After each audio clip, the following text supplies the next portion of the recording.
Have a seat on your porcelain throne. It's time to talk some shit on the Powell movement.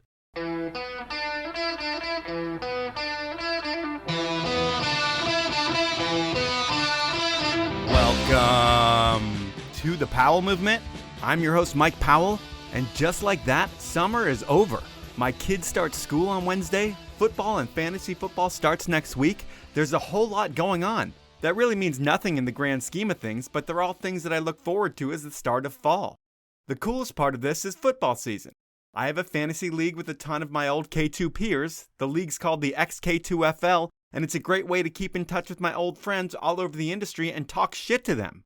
But the real exciting part of football is that my kid is playing it this year. I grew up playing football and skiing, and I love both of them. My kid grew up skiing and skateboarding, and he's always hated football, which was totally fine to me. I didn't want him getting CTE from getting his head knocked around a whole bunch, but I'm also not going to stop him from playing if that's what he really wants to do. So when he came home from the skate park a couple months ago and said he wanted to play football, I was confused but pleasantly surprised. And we signed him up, and now he's loving playing football. It's so cool to see what a team sport does to a kid when he's into it. But at the same time, I also appreciate the fact that my kid also loves to skate, and he continues to do so. And I guess one of the interesting parts of being a parent is learning from your kids. And the other night, my kid taught me how he loves both sports in a couple of sentences. He came home from practice and he looked at me and he was like, "Dad, my football team is my family." And based on my experience playing, I knew exactly what he meant. There's a bond that you get in team sports that you don't get from individual sports. But just a few minutes after he said that to me, he then looked at me and he's like, "Dad, I'm going to go get out of my pads, go in the backyard and practice my pop shove-its. Do you want to watch?" And I'm like, "Hell yeah, I want to watch." And then he says to me, "It's going to feel so good once I finally land this trick." And that determination is something that you really don't get from team sports. So I really do feel like there are some great things to be learned from team sports, as well as some great things to be learned from individual sports. And I'm glad my kid has both of them. And it was so cool to hear him talk about the differences between both activities without even knowing what he was doing.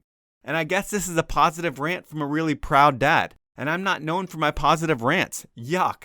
Enough of them. Now it's time for me to intro my guest this week. And this podcast almost didn't happen.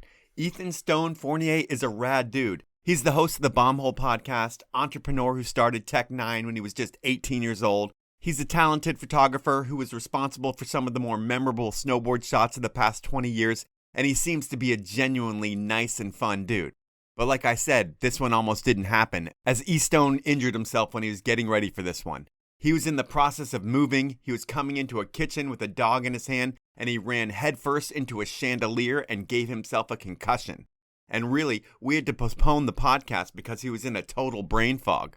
So we ended up rescheduling this one for the Friday before it airs, and I'm doing a little bit of weekend work. And normally, that may annoy me, but this is E. Stone, and this was a fun chat that takes a look into his life and times. Before we get into it, I want to ask you to please tell a friend about the show, and please reshare my stuff on social or post about the podcast if there's an episode you really like. It does help the show grow. I also want to let you know that one of my favorite sponsors is back, and really better than ever. Outdoor Research, or OR, is pretty much my neighbor here in Seattle, and they've signed back on to support the show. And everybody knows that the quality of OR is the best in the ski, snowboard, and mountaineer market. But now, thanks to pretty much a whole new design and marketing staff, the fits and cuts match what skiers and snowboarders want and need today. They've changed their game, and you're going to hear all about it. So check out the new line that comes out in the coming weeks over at outdoorresearch.com. And please support my other amazing sponsors who also make this show happen. They are Stanley, Peter Glenn Ski and Sports, Elon Skis, Rollerblade, and the 10 Barrel Brewery. Now, let's talk to E. Stone. I'm going to start off clearing something up. You recently had a podcast with a dude that you lived with in Colorado, Ollie Goulet, and you guys were talking about the Misty Flip. And Ollie said that he named the Misty Flip, but I heard that that might not be 100% accurate, and you may have had a part in naming the trick. What's the true story there? Where did you hear that, dude? I just hear things. You got boots on the ground, huh? Little here and there. So I don't want to take any shine away from Ali, because he's definitely the dude who did the trick. And you know how memories are. Everyone kind of perceives memories a little different. But I swear that I was the one who dubbed it the the Misty Flip after he did it, but he seems to remember it a different way. But he is the one that did it and all that. So I think, we'll let him have that one. All right. All right. And with the whole podcast world, you and I started chatting via text in like 2020, and you had just launched the Bomb Hole, or the Bomb Hole was launched, and the pandemic was at a stage where we were still washing our groceries, and you were all new to everything. Now you're a seasoned veteran podcaster, but when we first chatted, you didn't know what to expect. What was it like diving in head first into something you knew nothing about during a pandemic?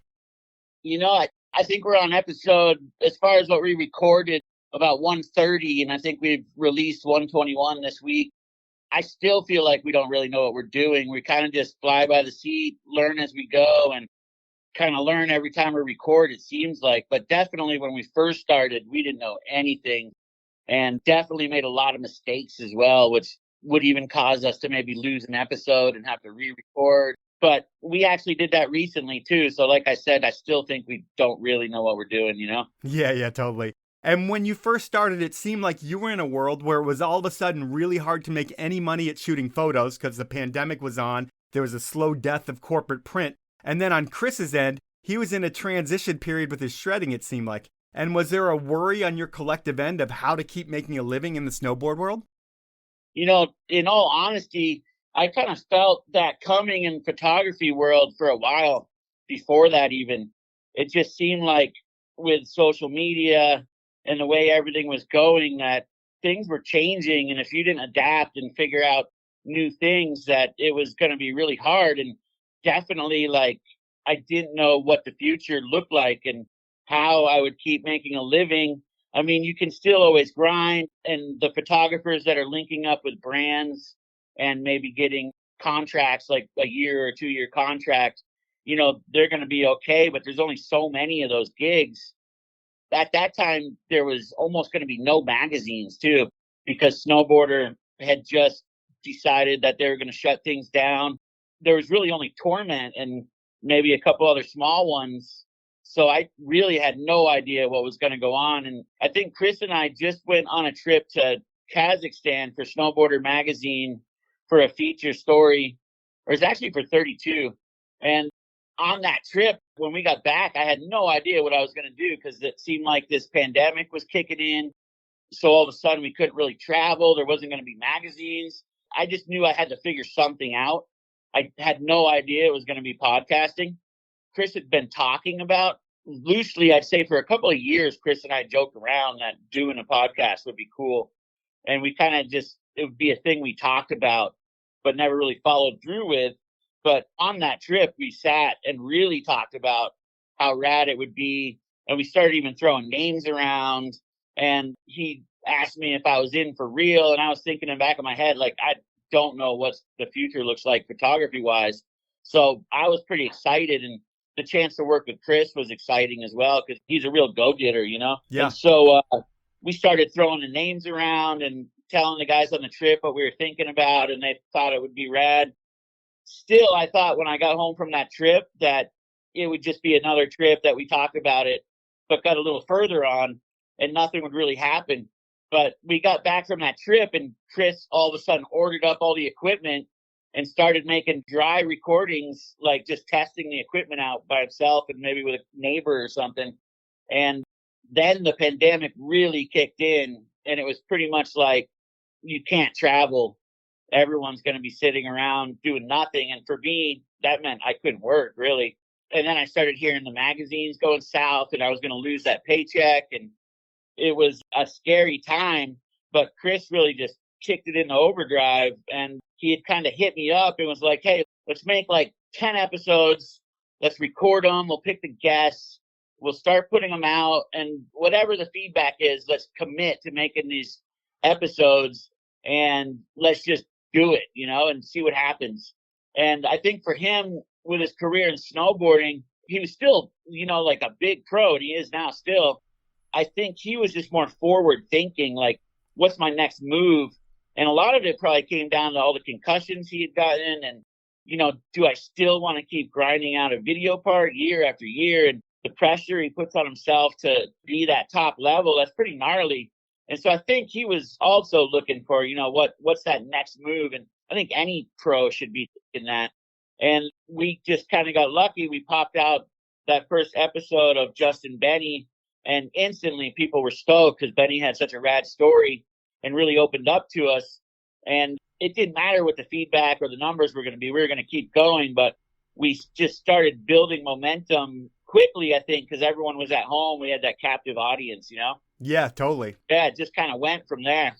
So we were texting really at that point. It was probably March or April of the pandemic. And I think I wrote to you, if you put out an episode every week, this is going to be your full-time job for a long time to come. And while maybe that didn't make sense, or maybe you didn't believe that in the first few weeks of you having a podcast out there, when do you start seeing that? Is it like 6 months in where you're like, holy shit, this is already bigger than I thought it would ever be, and this is going to be my future? I mean, I wouldn't say 6 months in, we were thinking, wow, this would be the future, but we definitely were like, wow, this is definitely doing way better than we had ever expected. But we were still kind of thinking, we got this captive audience. How do we keep this going? How do we keep the pace up? And are we going to be able to keep the pace up after the pandemic ends and all that? But Chris is just so motivated, man. I mean, our big thing from the get-go was, in order to be successful, we just got to be consistent and really commit to putting out that episode once a week. And if it gets legs, we got to do that year round, not just make it seasonal like a lot of things in snowboarding. So I think in my mind, I was going to be able to shoot photos, no problem, and also do this podcast once a week. And I don't think I really knew what it was going to entail, like how much you really need to do it right.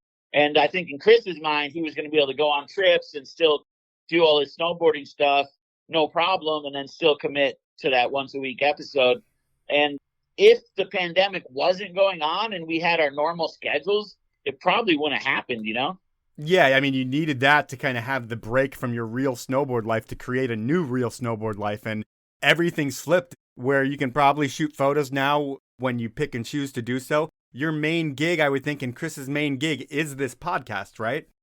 Yeah, it's crazy. I mean, we have a full office now. We started at Chris's house, and eventually there was so much going on, and all of a sudden some employees and all that to help out with merch and social media and just kind of the management side of it and the organization. And all of a sudden Chris didn't have a house anymore, so we had to get an office. And I thought it would just be the two of us doing stuff and picking and choosing when we could go on trips. Now what's cool though is we have like a support system with our staff and people helping out with lots of stuff.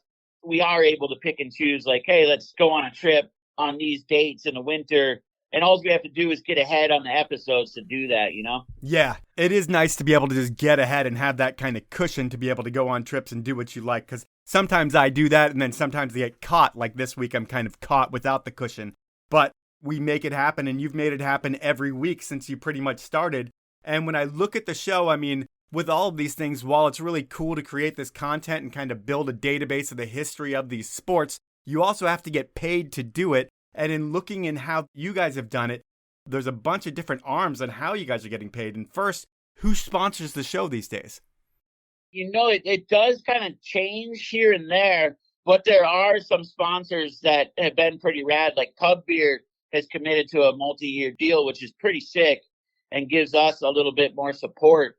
But a lot of sponsors will come in just for a small amount of episodes. I mean, I guess we shouldn't call them sponsors. We should call them advertisers. They'll come in for a small amount, when it works for them in their sales season, and then they'll kind of pull back when it doesn't. So it's rad that Pub Beer has put in that commitment. Volcom's been nice to come in for a second year, which is cool.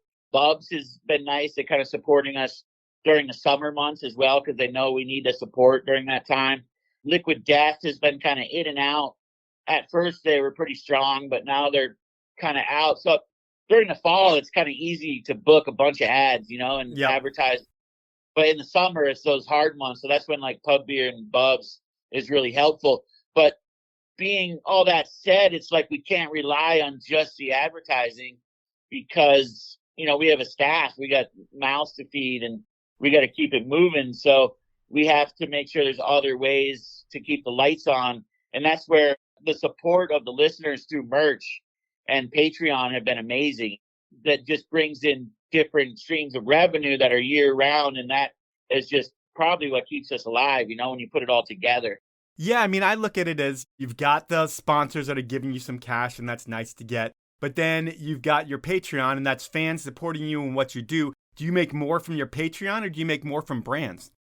I guess it just depends. The Patreon's cool because it's a lot more consistent, Yeah. And what's rad about them is they get some perks, like different tiers. You get different things. There's like a $5 level where you just get a sticker pack and you get a chance to ask questions. But then there's all the way up to a $50 a month level where you get, a bunch of merch. And it's cool because we're able to communicate with them. You see people like that are pro snowboarders that are signed up that we know. And that's rad. You see like Lucas Magoon's family on there. There's all sorts of different pros on there that you don't even know they're on there. Like all of a sudden you see Austin Sweeten's name in there or Johnny O'Connor, just all these different people you didn't even know they were involved, and all of a sudden their Patreons. Like I think the whole Capita staff is on there, the C3 staff, which is rad. That's another example of an advertiser that really helps us out because not only do they support and advertise in the show, but they also support Chris and I in different ways. And that is huge, so that helps keep the lights on. So we've seen a lot of different support, which is rad. And then the merch too. If people don't want to do Patreons, they just buy a hoodie one week, and that's dope too. Yeah, I mean, you guys have 29 SKUs on your website, it seems like. There's even like smelling salts that are branded Bombhole. So you guys got a lot of shit going on there. Between the 29 products you have, the money that you make from Patreon, then there's a whole nother area that we're thinking about with YouTube. Are you able to monetize your YouTube as well? We aren't able to monetize YouTube because if you have advertisers on your own, you can't monetize it with their ads because then it would just be way too many ads, Yeah. On the audio side, it works a little different. We're not doing this right now, but there are like agencies that'll find ads that work good with what you're doing, and they kind of put them in your show before it starts or something, and you can make some money that way. But right now, it's just we've gone with the industry kind of supporting us as opposed to just the views on YouTube. I think on YouTube as well, you got to have a lot of views to make a living these days. They've kind of changed that. And I think that's why YouTube people are so dependent on Patreon now, because you have to do like tens of millions of views to get the right amount of money, Yeah, but there's just so many things that go on just to support the podcast. Then there's a podcast that takes a lot of work as well. So you need man and woman power just to get the Patreon done, just to get all the things that we've talked about built and done and shipped out to people. But when you think about the breakout of work for you and Chris, like what are you guys each responsible for each week? Do one of you guys handle the audio podcast portion and one of you guys handle the video portion? Well, we sit in there and we record the episode and, you shoot it and do the audio and the video at the same time. And then we have a guy that edits the episodes for us. Chris kind of will, he takes the cards out, he downloads the files, sends it to our editor, and then that dude will chop it up and get it back to me. He'll break out an audio version and he'll upload to YouTube. And then before the episode's done, I put it up and schedule it.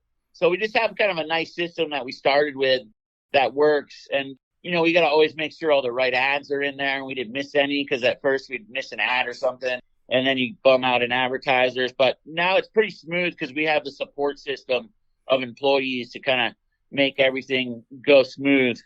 Is it a 40-hour week for both of you? Or are you working longer than that or shorter than that? Or what does the whole podcast and video portion take out of your daily life? Dude, there's so much to it too, especially in the winter, because we have a thing called the banter report, where we'll like go up to a resort and link up with a pro, and Chris and I will hang with them and we film us talking on the chairlift and the pro shredding. So there's all these other things and we also have a live show now that we're going to do the first of the month, every month. We've also done some announcing for Red Bull, and then we did Peace Park, hosted it. So come winter, it's just crazy. There's just stuff going on all the time. And, we have this awesome staff of 7 people, and all of them just kill it. So we're able to do everything we still need to do. If Chris and I are on the road, we still got people that are back here handling the shipping, handling the social media full time, just keeping the wheels on, It mellows out a little bit in the summer because we're not doing that kind of stuff, but in the winter, it's wild. Now it's time for my first sponsor break, and I'm going to start things off with Outdoor Research. I love this brand, and everyone knows that you won't get better designed and functional gear for all conditions. I mean, it's been designed and tested right here in the Pacific Northwest, and for over 40 years, OR is and has been known for making the best gear on the market. But the OR I'm working with today is so much different than the brand that sponsored the show 5 years ago. While they still have the best materials and the most talented designers, now the fits are totally different. I was able to get a sneak peek of what's coming out in the near future, and it's game-changing. OR now has something for everyone. The park kid, the resort skier, the backcountry rider, and the serious mountaineer. And I like the gear they have so much for off the hill that I can't wait to get my hands on it. I'm stoked to have OR back in the mix and even more stoked on how the new product looks. It's a refreshing change that you're going to be able to see really soon when you head to an Outdoor Research dealer or head on over to their website, outdoorresearch.com. My next sponsor is Elan Skis, and I'm in love with my ripsticks. They are so fun and lively, all while remaining light and stable. And there's something different about skis designed in the Slovenian Alps by real skiers. And what's really amazing is that they built a solar power plant on top of their state-of-the-art factory. And Elan let me know that this independence from fossil fuels, along with the new solar plant, will provide a carbon sink as powerful as 15,000 trees on an annual basis. So not only will Elan skis make you a better skier, but they are putting their money where their mouth is when it comes to the planet. To find out more about all things Elan and what they're doing with their factory, head on over to elanskis.com. My final sponsor this round is a place you can get your Elan skis, your Rollerblade inline skates, and everything for your summer fun. Think wakeboarding, swimming, and so much more. I'm talking about Peter Glenn Ski and Sports, and they have been the one-stop shop for all your needs for over 60 years. And these days, if you can't get to their store, well, you still have the same great experience online over at peterglenn.com. The site has all the brands, all the products, and they offer free shipping on orders of $49 or more, a no-hassle return policy, and they price match any reputable shop on the web. So please support the brand that supports me, and check out Peter Glenn before you buy somewhere else. Those are my sponsors. Now let's jump back into the podcast. When you think about the two mediums between YouTube and just the audio podcast, which gets more traffic for you? Dude, it's kind of crazy. It's really kind of neck and neck. And I would say I do see some trends with older guests. The audio might take a lead, which is interesting because maybe the older listener likes the audio better as they're commuting to work or whatever they're doing. But with the average guest, it'll kind of come out the gate with audio being more. But we drop episodes on Wednesday. By the time the weekend hits, YouTube will be like neck and neck. So they're pretty much even that way, which is pretty wild. And so in most cases, after a couple months go by, they're pretty much even with almost all guests with a couple exceptions. And that's pretty rad to see. And some people, they'll watch it for a little while, then they'll leave and pop it on audio. Who knows? Yeah, and I would think the YouTube, though, would take a lot longer to build a show than the audio part of it, just because of all the different camera angles and just the time that takes. Yeah, it's crazy because the audio, that takes so much less work to pop on. But thankfully, we have the editors that are able to do all that work of chopping the angles together and adding in some extra visuals and all that. And it's definitely wild. And especially I think we're 7 episodes ahead right now. So sometimes we'll have 2 editors working on putting the different episodes together because it is a lot of work. It's pretty incredible how far you've come from just being a 2-man show to having this team of people that are building these things and being 7 weeks ahead. That's 2 months ahead, which is incredible because you have all these other shows going on that are going to take a lot of your time as well. But when it comes to ownership of the show, is it something that's split down the middle, or does Chris get more since he's the full-on host and you're more sidekick, or how do you guys look at it? When we started it, Chris is definitely the guy with he's a maniac, man. He's such a workhorse. I think it came from how hard he worked as a pro snowboarder to really go up the ranks and put these video parts together. He supported everything financially when we first started. And so he has a little bit more ownership, but I'm stoked on how everything is because he's the man, dude. Without him, I don't know if this thing would have come together like it did. No, but I mean, it takes both of you guys to kind of create the feeling and the vibe that you guys are posting when you put on your shows. So, I mean, Yeah. it's definitely you as well. It can't just be him because it wouldn't be the bomb hole, I think, without you. Yeah, we're so different from each other. I think that's something that helps as well, you know? Yeah. And then in terms of the podcast, I'm sure there's a lot of mouths to feed because you said 7 people in the office. You've got you and Chris.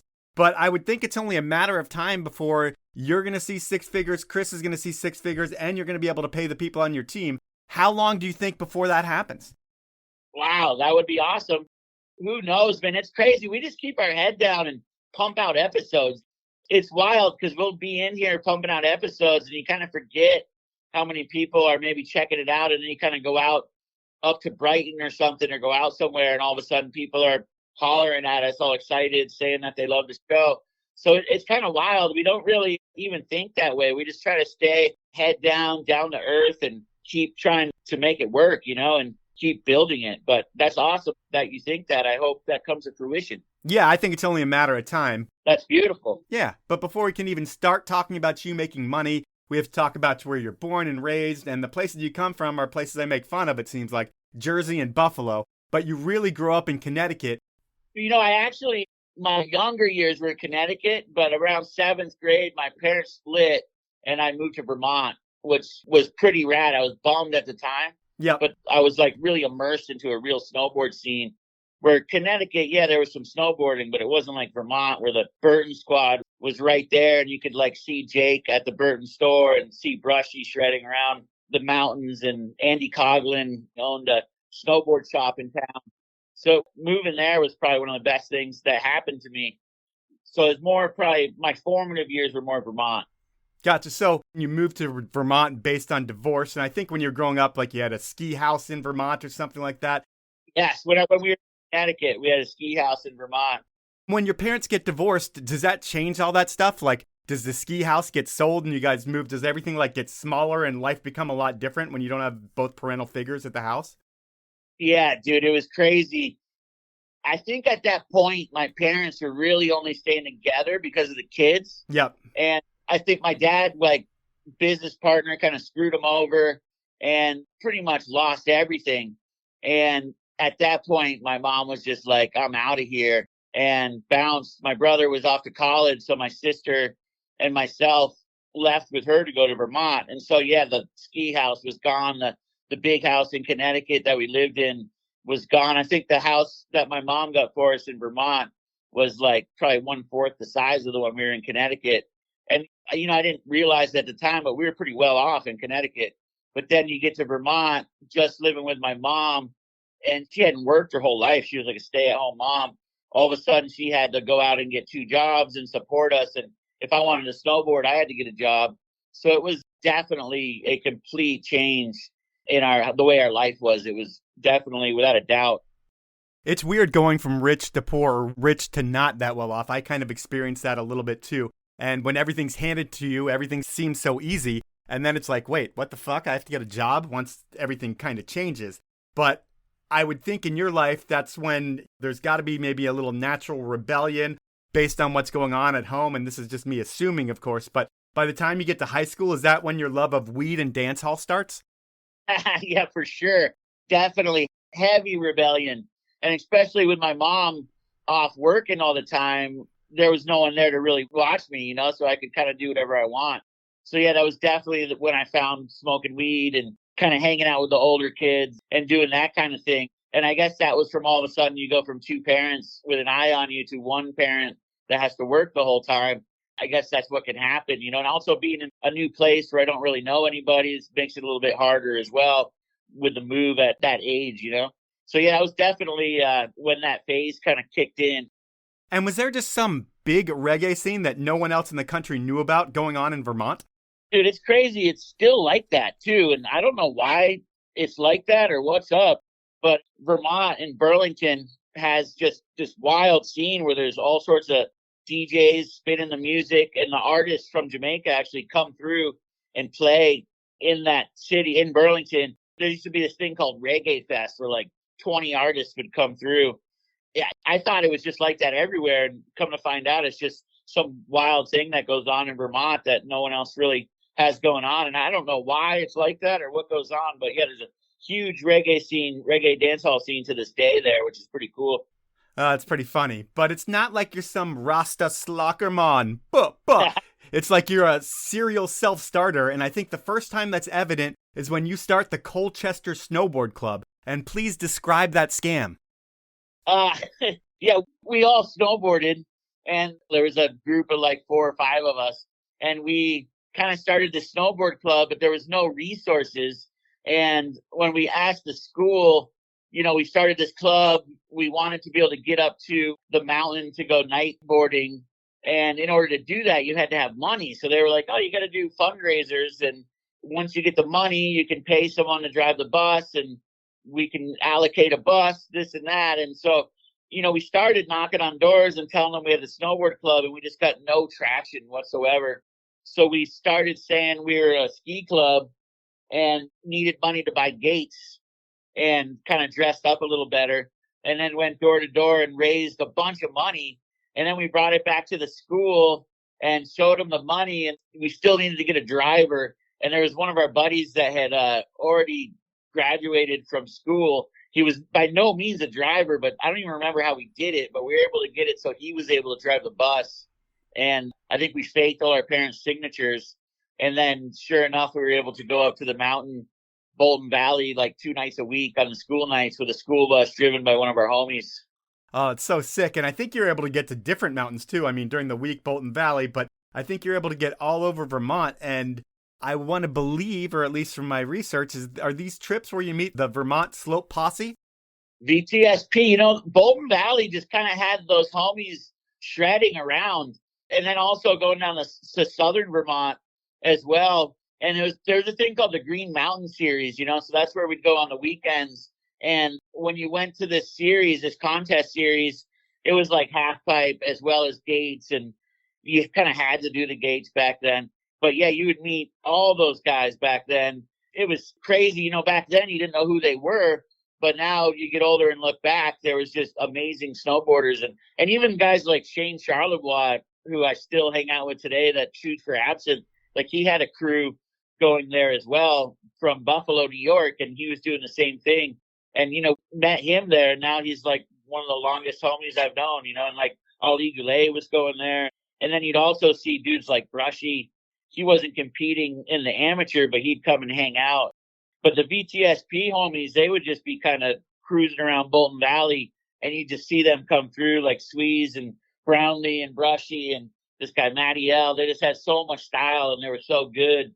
So it was pretty cool to see that. And Brushy was already kind of an established pro, even though he was pretty young at the time as well. But yeah, you see them come through, and you knew they were like kind of next level. So it was definitely inspiring. Was that the equivalent of like Mount Baker hardcore, but on the East Coast? Yeah, I would say so. And what's cool is I've been seeing new VTSP merch, and they got like little Instagram going, and like Brushy's fully involved with it still. Huh. They're kind of having a little rebirth of VTSP, which is pretty cool. So the Vermont scene's kind of pushing that stuff back out. And all the original homies that started it are involved with it, and they're making like t-shirts, hats, and they're kind of meeting up and snowboarding together again, which is rad. They did like a big meetup at Bolton Valley this past winter. So it's pretty rad. They're having a little rebirth right now. That's pretty cool. The old men getting back together and seeing each other since they haven't seen each other in a while. And everyone still loves snowboarding. So I guess just meeting up again, and you don't have the pressures of the industry. They can just meet up and have fun like the old days, Yeah, it's pretty cool. And like you said, back then, everybody competed in the Green Mountain Series. And in terms of your own snowboarding, how are you doing at those events? I was doing the events, definitely never winning. I mean, I'm sure I had some top tens and whatnot, but it was really more about just being there, hiking the pipe, watching everybody. It's more like the vibe and the scene and meeting the people. I don't think I was very competitive, I definitely had some skill, but the second, like the pressures of competition and it was your one run, you got to shine, I definitely didn't shine. You know what I mean? Yeah. I mean, it's a lot different when it's dropping in 3, 2, 1 and you have to do it. Yeah. All of a sudden it's, all right, it's go time. Let's do this. Yeah. And then it was more the session afterwards that was dope. Yeah, and it seems like, though, with your snowboarding, there were people flowing you products or there were some sponsorships that came your way. Did any of that happen in Vermont, or was that later on in your career? It happened a little bit later on, right? When I was about 18, we wanted to move to Breckenridge, but turns out there was nowhere to rent a house. It was too full. So we got pushed to Avon, Colorado, which is like right next to Vail, Colorado. And it was then that I was able to get some sponsors and get in some videos and start doing it on a B-level pro stage, I guess, and also have like budget to travel around and go to cool places. And that was awesome, but it definitely happened after Vermont. Is that like the original Sin, Scott 686, the one they were supporting you? Yeah. Before 686, I was involved with this company, Titan, which was owned by Twist, which was a kind of a big Colorado brand. Trent Bush stuff? Yeah, Trent Bush. They were actually my first outerwear sponsor, which was pretty rad. Justin Hassanek from Ascent was the team manager at the time. And Justin told me recently that Twos was just called him and was like, you're putting Eastone on the team. Like, didn't give him a way out or anything. It was just, that's how it's going to be. And so Justin was just like, all right, and just popped me on the team, which was pretty rad. Yeah. That was before 686. And then Mike West was rad enough. I think through Blotto, I kind of met Mike West and was able to get on 686, which was rad, and that was pretty cool because Kevin Zacher was involved shooting photos, and Blotto was my roommate. So we were able to kind of travel around and shoot photos and video together. And yeah, it's good times. Yeah, it's pretty rad that you were able to have that pro experience because you've had so much other experience within the industry. And around that time, we were both living in the same place. I mean, I moved to Vail in 97. I was a snowboarder back then in my life, pre-knee blowout. And I remember going to the Beeve, and there was a run there. I think it was called Harrier, but everybody referred to it as Stick Line. And do you remember that one? Yeah, of course, dude. Stick Line. That's dope. On Stick Line, Beaver Creek was known for steep runs, for pow days, but they were known for the rainbow and goalpost logs. And I personally broke one of the rainbow logs with my ribs, but that wasn't until 97. You were probably getting ready to move out there. But what's important was really that your crew, when they were living in Avon, there's like 6 or 7 of you living in pretty much a small 2-bedroom apartment or whatever you're living in. And it's like 1993-ish. And is life at that point just all about snowboarding, weed, beer, and then girls? Dude, I would say not as many girls up in Vail, Colorado, unfortunately, except on the weekends when the tourists would come through. But definitely a lot of snowboarding, weed, and beer. I mean, that's all there is to do there is snowboard. When you're living in Vail, you're just kind of trapped between the two mountains. There's like a highway and mountains on either side. So you're basically just snowboarding as much as you can. And what was cool with all the housing being full in Breckenridge, all the people that were in Breckenridge the year before, like all the sick pros like Twos and Cody Dresser, and I think even Merriman, Stevie Alters, all sorts of them, all moved to Vail. So all of a sudden, where Breckenridge the year before was like the epicenter, Vail became kind of that epicenter of snowboarding where everyone was living and shooting, and Whitey moved there and was making his movies. So it was a pretty rad time to be there. It seemed like that's where the movies were getting made. That's where the photos were being taken. So it was really a special time. And yeah, all we did was snowboard and party, and that was about it. Man, missed those days for sure. And you're right about those rainbows logs. They really only form, and I don't know what it is. I don't know what it is about that forest in that area, but it's like you'll see an occasional rainbow log around the world here and there, maybe one in Japan.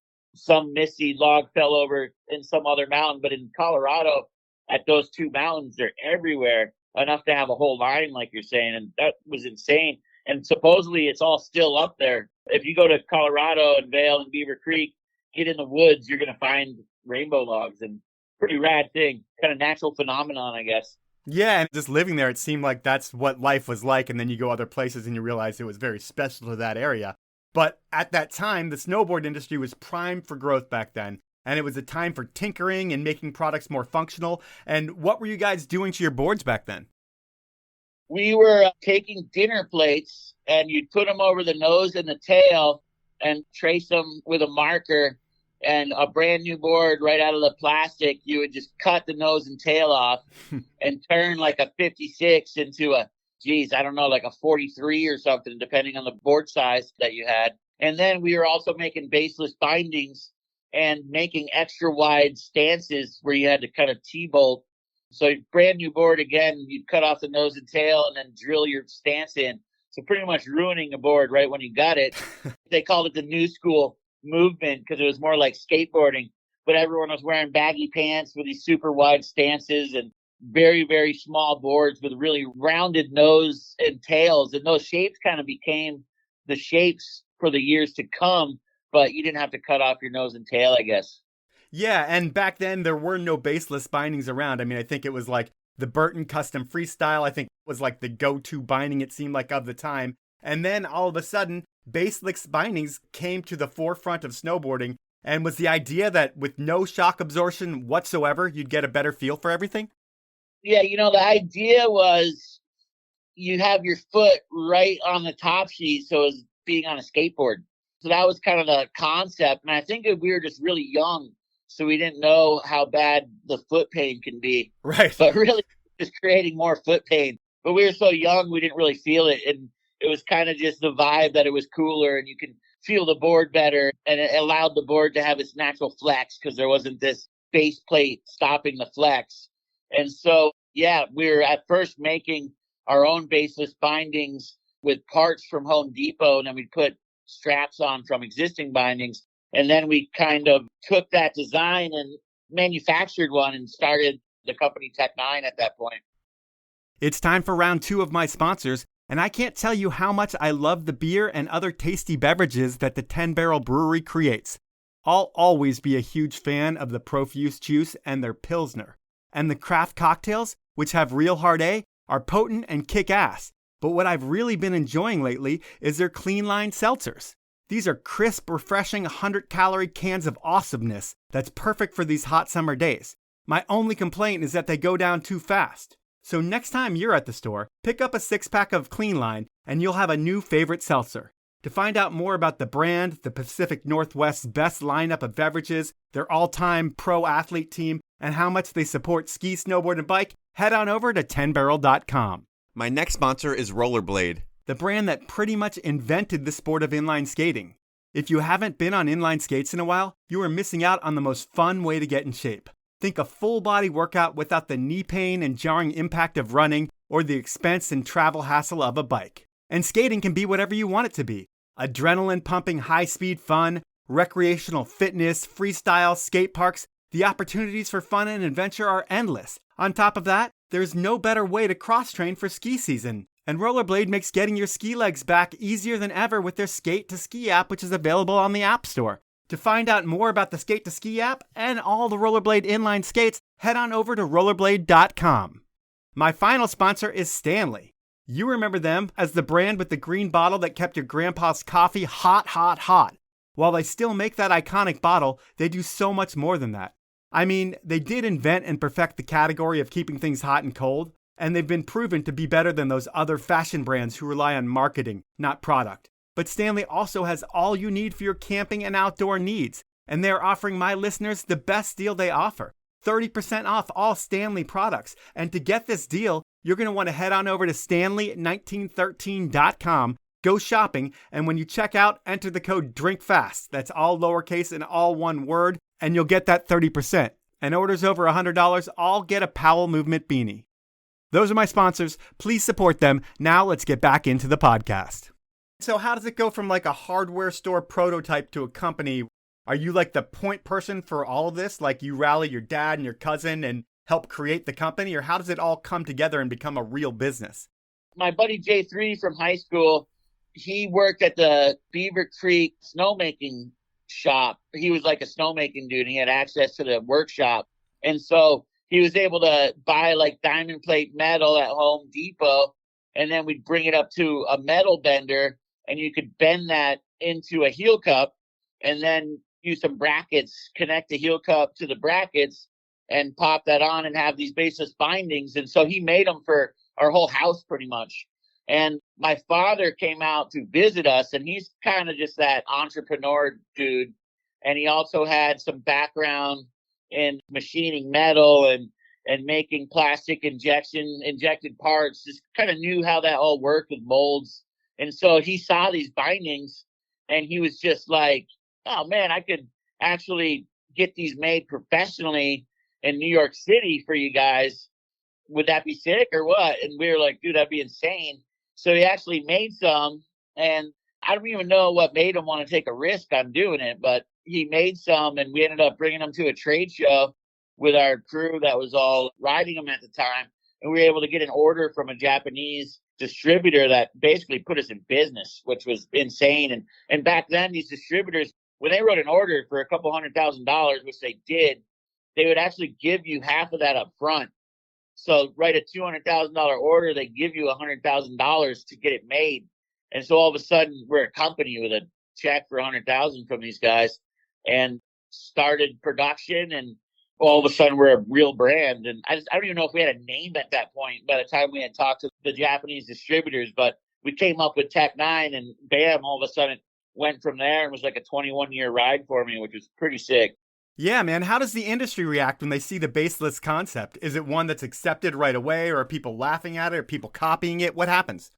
Well, the thing is Vail had every rad pro living there, and they were all good homies. So if you didn't ride for Burton or Ride at the time, you didn't have a binding sponsor because there wasn't that many binding brands. So I was able to float the first Tech 9s to guys like Tarquin Robbins and Ali Goulet, Mark Frank and J2. And we had this list of like 20 dudes that were just the biggest pros at the time in the area, or the coolest ones anyways.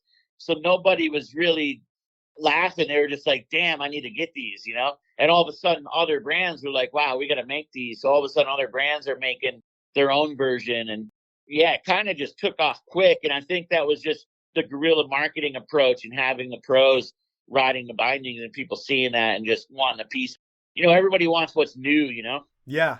But were there haters that were looking at the binding and saying this is going backwards in technology? Or were even the haters almost like, we have to make a version of this so that we can capitalize on whatever sales they're doing? Well, what's funny is technology wasn't that tight then anyways, Right. Like Duratech was a binding company back then, and a lot of people rode them. And I remember you'd be riding Duratechs. If you hit a big enough jump and did a backside 180, the pressure would like make you snap both heel cups off. So yeah, it wasn't like the technology was that good. So I think anything new kind of just excited people. And as long as it looked cool, people were down. And so, yeah, I think it was just a time where technology was advancing at a quick pace because it was so shitty to begin with. So even though these, maybe they hurt your feet, the bindings maybe were better than some of those old brands because that metal heel cup wasn't going to break off like the Duratechs. From that standpoint, and we actually, our first bindings too, the other bindings had kind of a thin cushion on the straps. Like we put these really thick cushions. So they were really comfortable actually that way. It was just the prolonged riding without that base plate kind of like would give you a little bit of foot pain. But other than that, they're actually pretty sweet. But as technology advanced, you kind of quickly realized, a normal binding is actually a little bit more functional. You could almost compare it to reverse camber. At first that came out and people were just tripping, just freaking out. Everyone had to have it. And board companies had like most of their line was reverse camber. And now, we still have some reverse camber, but most people seem to ride hybrid flat camber or regular camber and maybe reverse cambers for beginners. So it's kind of similar to that if you think about it. Another part of being an entrepreneur, especially for you, is raising capital and being able to fund this company that you have, because Tech 9 starts growing really, really fast and everything has to be moving so fast for you. And a lot of money needs to come in to keep building future products, to keep funding development, doing a lot of different things. But there's a time where, and I don't even know the exact story, but where you find out that your ownership piece of it, it might only be 5 or 10%, whatever, it's pretty low. But then you find out that you're the one who's funding this whole company, like your dad's opened up lines of credit in your name without you knowing. How do you find this out? And do you lose your fucking mind on your dad? My mom had always told me my dad was kind of a sneaky dude like that. And you're a kid, you don't know what to believe. I think when you're a kid, you hold your parents on these pedestals, Yeah. And then as you get older, you kind of just realize, oh man, they aren't maybe what you thought, and whatever the circumstances are. And I'm sure not all parents are like that, but they're just people, trying to get by. My dad was a little sneaky, just always trying to, I don't know, just kind of make shit work. And when he needs money, try to get creative. So I'm at his house visiting over the summer, and I think I just grabbed the mail and realized there was mail in the mailbox for me. And I opened it up, and there was an AMAC with I want to say it was 80,000 or 60 to 80,000. Holy crap. That was in my name. And it turns out that was the money that was used after that first Japanese order. That money ran out quick. So we needed more capital, and that's where that capital came from. And, I freaked out on him, and he was just super mellow about it. Just I'm going to pay it all back. Don't even worry about it. And I obviously freaked out, and I was able to get more percentage of the company because of that. But, it was a huge risk. It's crazy that a parent would do that, You would think that wouldn't be a thing. But eventually it was all paid back. So I guess he kept his word on that part. But had things went differently with the brand, that could have very easily not been paid back. And then I would have been stuck with the bill there without even knowing about it. And that would have been rough. I don't even know what that would have looked like, Yeah. When you see that and you kind of go through it and you guys figure out the percentages and everything, does it make it from that day moving forward hard to trust your dad on anything that you guys do together? Yes, for sure. It really just kind of made me realize in business, shit's wild. People do wild things. And that was just one of many things, not even that just he did, but when you get partners involved and people get wild with money. And really in business, you got to be careful who you're in business with and really keep an eye open and see what's going on. And when you get a company that's grown into a certain amount of money, I guess, going through it, people start to get a little bit weird depending on who they are, I guess. So yeah, it's just kind of a lesson in business, I guess, to be careful who you're working with and just try to watch your back. So when you finally figure out that mess and you get the business in a position where it's moving forward again, do you ever have production where everything's being built in China, or does that shift not happen when you guys are a brand, and is that later on? We quickly found out making product in America was just way too expensive. And so I think from there we went actually and started getting some stuff produced in Canada, and that was expensive. So quickly we were starting to make product in China. And my buddy J3, who actually made the bindings in the beginning at that workshop, ended up going to China and working with the factory. And he ended up kind of going there a lot, to the point now actually he lives over there and has 3 kids and a wife and lives in China full time. So he actually really liked it over there. But so he would be over there kind of managing the factories and making sure the product came out right. Yeah, that was a pretty eye-opening experience, just trying to figure out what that all looks like, just manufacturing in China. And as we got bigger, we were making boards in 2 different factories in China, and then 1 factory in Europe, and then doing production for bindings in 2 different factories. So, it gets crazy as you're dealing with all these factories. We kind of realized it's smart to be in multiple factories, though, because you get all your production in 1 factory and they mess up, or the factory burns down, or whatever happens, all of a sudden you don't have production to go out to shops. And if you don't ship in the snowboard world, not only do you got to ship on time, and on time's August, basically. Yeah. If you're late, the shops just tear you a new one and they want discounts. And then all of a sudden you're doing all this work for nothing. So it's a gnarly business, and you just really got to be on top of it. So being in multiple factories is kind of the way to do it, just in case something happens. It's a hard thing. Hard goods is just so seasonal. It's kind of just a tough business altogether. So it's kind of fun to be in this podcast world now, where we're not relying on a product like that, Yeah, the product is just ancillary stuff to make you guys extra money, like smelling salts, but you don't have to worry about building a product, and that's your lifeblood. Yeah, making T-shirts and making hoodies, and it's just all easy stuff, where when you're making a binding, you got to make all the molds for that binding. And somebody was telling me there's that new flow binding that's going to be a new step in. I've seen it. Crazy, right? It's moving parts. You step in and it snaps in together where you don't have to use your hands at all. It snaps in, and I was told that there's like over $1 million in molding going on. So, I mean, before you even start selling any, you got to like figure out how to make that $1 million back. Yeah. So the difference in a product like that to doing what we're doing is kind of nice. Yeah. And then with you guys being so young when you're building that product, obviously your dad's not so young, but you guys are really young. What are the big mistakes or the biggest mistake that you learned from? I mean, the biggest mistake I learned was watch out who you trust, I guess. Yeah. But from a brand standpoint and product and all that, it's really just like something's going to go wrong every year. And you just have to be able to react to that and handle it and be able to move forward and get out of the situation. Because, you know, you almost go out of business and you're like, ooh, I'm glad that's done. Next year's going to be a breeze. The next year, something else happens that could put you out of business. So, I mean, you just got to be ready to be able to handle all those issues.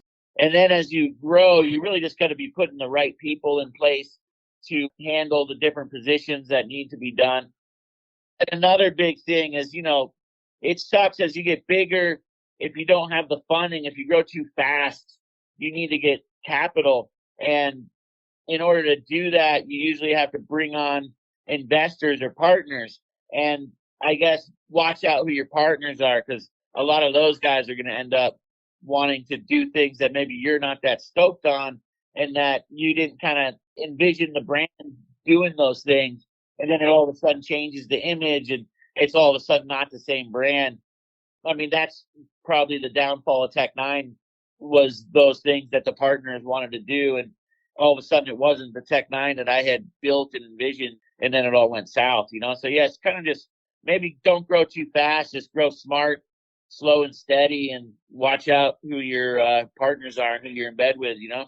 When you take on investors, is it one of those things where they give you a shitload of money, they get a controlling interest in the brand, and then they're able to tell you exactly what they want to do with the brand? And even though this is your baby, you almost have to listen, although you might not have thought about that in the beginning when the money was coming in? Well, yeah, in the beginning, they tell you, they all pretty much say the same thing, that they're going to let you do your thing. You know, we're investing because we believe in the Tech9 that you built, or whatever the company might be, the company that you built. You know, we just think that giving capital and allowing you to do your thing is going to be what's needed to take this to the next level. And maybe that's the case, you know, but then if years go on and they're not seeing the return they need to see, they do have controlling interest. So at the end of the day, they can do whatever they want. So losing that controlling interest can really be a bummer and just change the direction that the original people that started it, and then it's just not the same brand anymore. And it maybe in some cases brands need to be changed like that, but sometimes they don't as well. What was the sketchiest thing that happened with an investor where you're like, are you fucking kidding me? I can't believe you're doing that. I mean, the sketchiest thing was when at the end of it, when the investor was just like, I don't think there needs to be a team, like athlete behind the brand. So we need you, to myself and Cole, Cole was the like team manager and making the videos and designing all the clothing. So he said to myself and Cole, like, we don't need a team, so we need you to fire the whole team. And, you know, in snowboarding, that's not going to work. So Cole and I were like, if that's the case, we're out. That was the sketchiest thing, is like, you get someone who thinks they have this idea of what they can make work in snowboarding, and it's just so different than is actually the reality. So it just right there kills the brand, you know?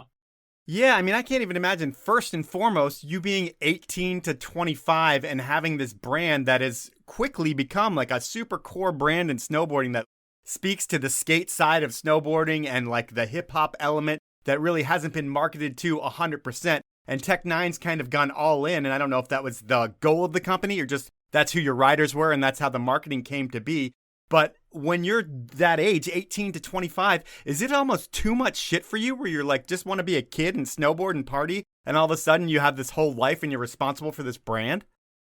It was snowboarding, so it was rad. So I think to all of us involved, it was awesome. A lot of other people, they would be in college at that time with gnarly schedules and all this responsibility, and they're spending all this money to go to college. And, that's a crazy time with a lot of responsibility as well, and a lot of partying and all that. So I guess this was just my version of college. Yeah, I guess that's true. When does it Yeah. all stop being fun for you? Geez, it hasn't stopped being fun, I guess. More Tech 9.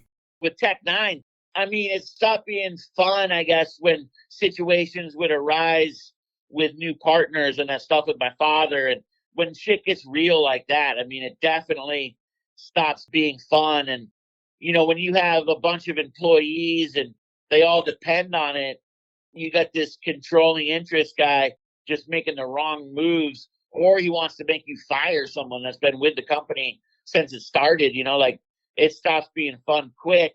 Luckily, you can go snowboarding and have that in your life to kind of balance it out. But yeah, things like that are definitely things that make it stop being fun.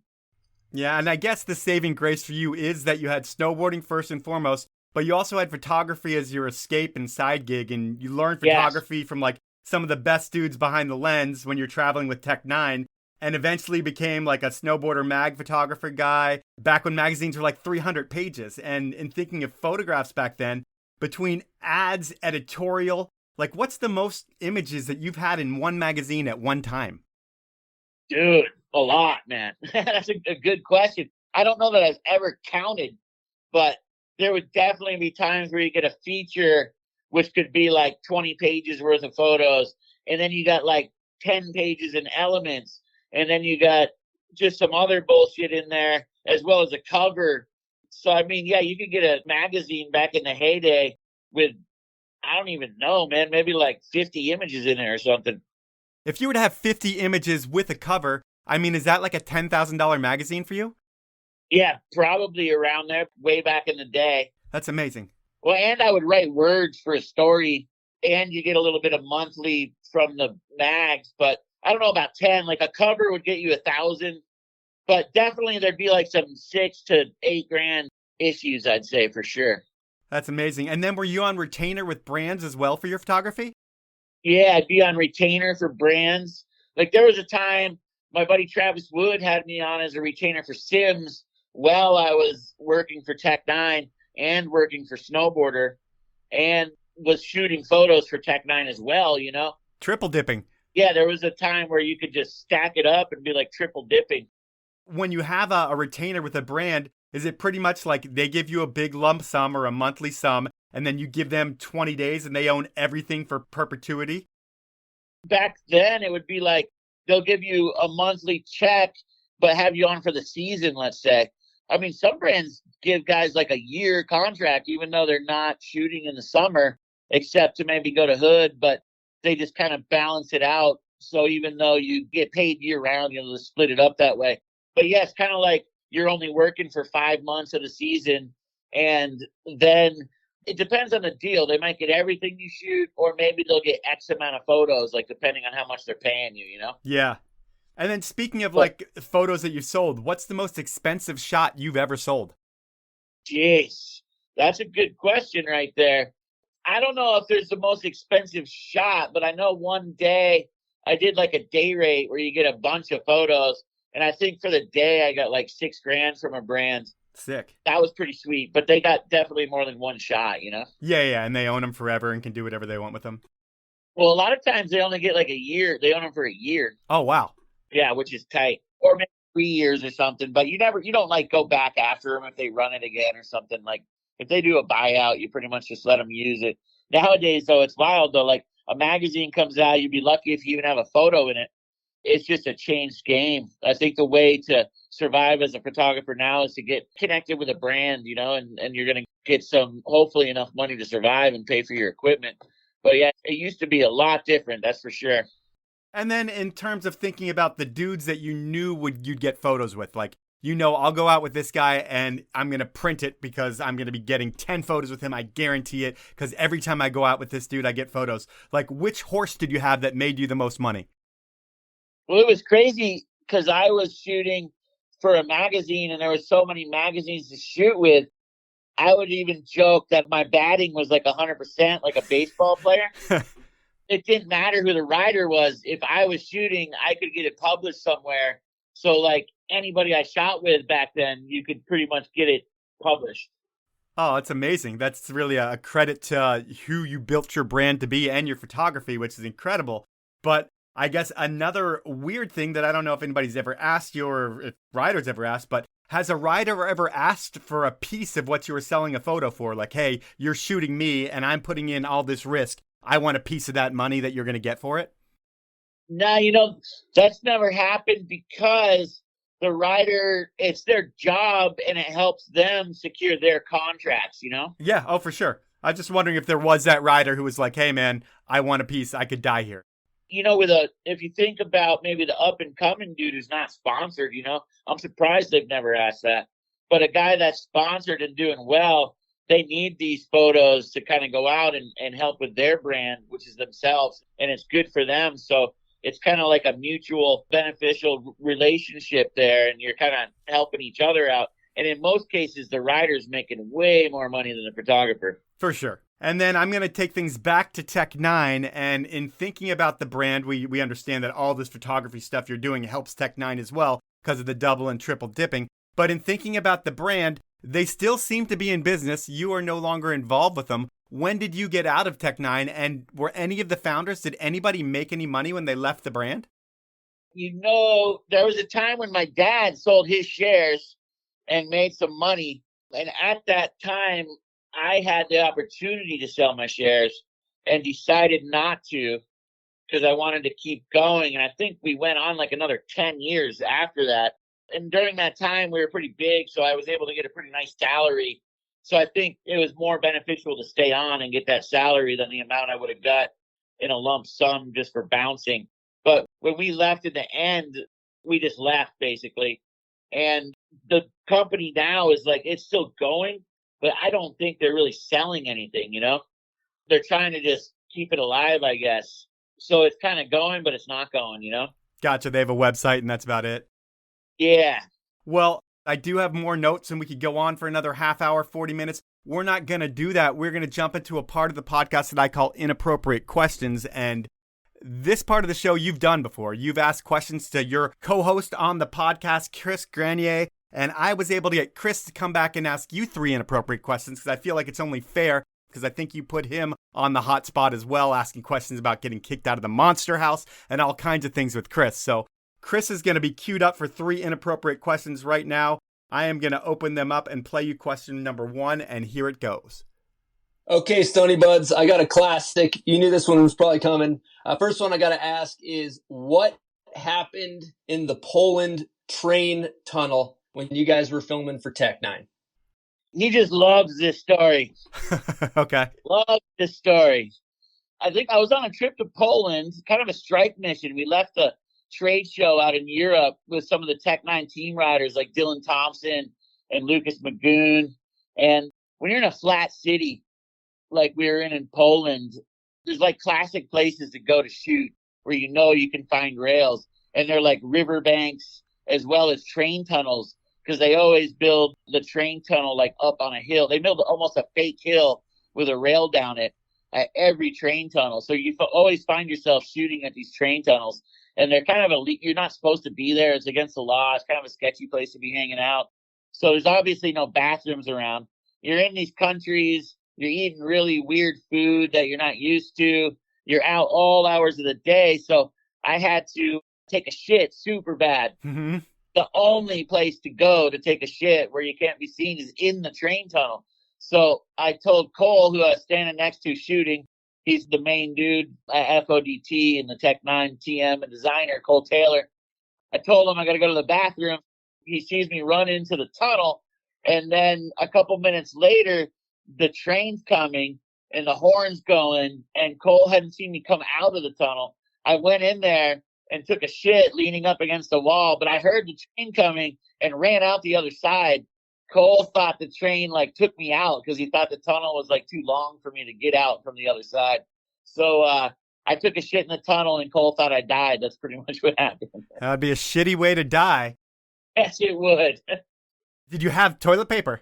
Man, when you're out there in the streets like that, you should always keep toilet paper. But if you don't, there's some moves that you can use. And I used to maybe you like rip a sleeve off your shirt if you have to. Maybe lose a sock if you have to. I think I've seen someone use a beanie once. But I think that day I had toilet paper. All right, cool. We'll jump into question number 2. Question number 2 is, what happens when you're on a trip and your board bag doesn't show up, but you still need to be in the streets to shoot photos and you got to keep your feet dry? And the part 2 of that question is, what's the appropriate amount of trash inside the rental van while you're on a trip?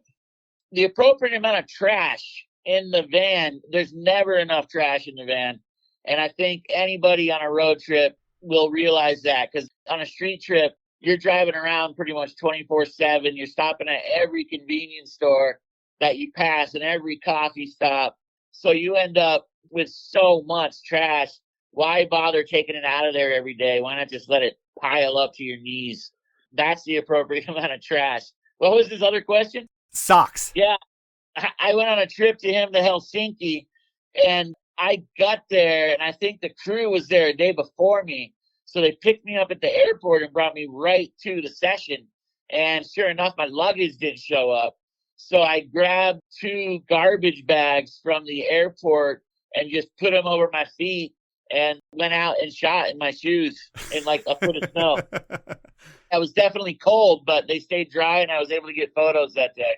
Well, you got to go above and beyond the call of duty to get the job done sometimes. You did that there, and we will jump into your final inappropriate question.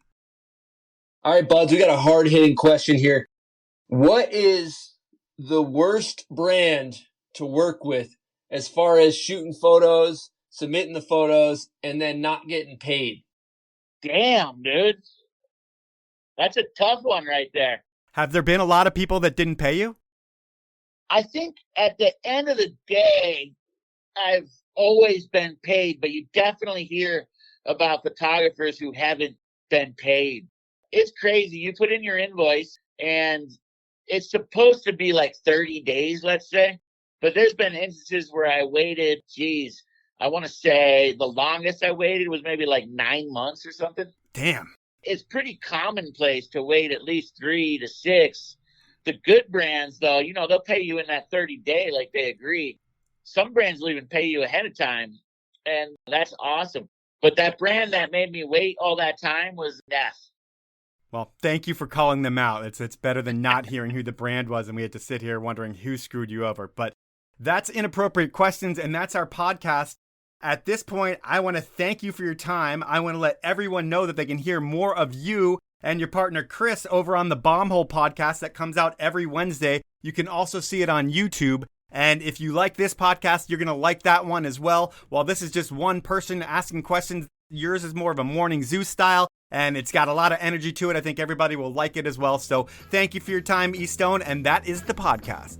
Dope, man. Thank you. So that was time with E. Stone, and what an interesting ride that dude has been on. First, it's crazy to start a brand, any brand at 18, and have it be as successful as Tech 9 was. That gives you instant credibility into the snowboard world as a businessman, even if you don't know how to run a business. Then, while we didn't talk about it, E. Stone was lucky enough to learn photography from the best cameramen in the industry. So it was like he walked into photography as well, and then had an all-time career there. And then, shooting the shit with his buddy on the road turned into another full-time gig, the Bombhole.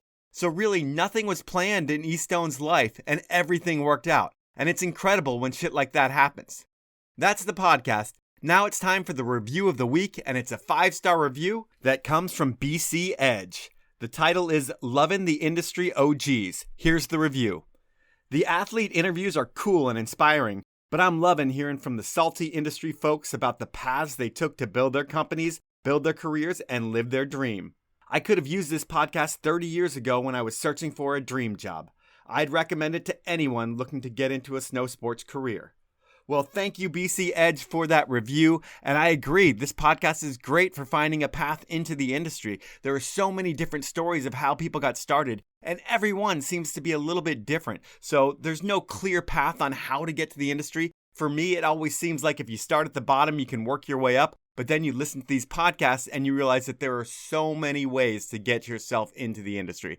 So thank you for that review. All these positive reviews make me feel really good about myself. And when you work a job where you sit in a room talking on the phone or to someone sitting across from you at a table for an hour a week, and then you spend the other 39 hours of the week doing who knows what, you need some positive feedback. It's good for my mental health, and it helps the show grow.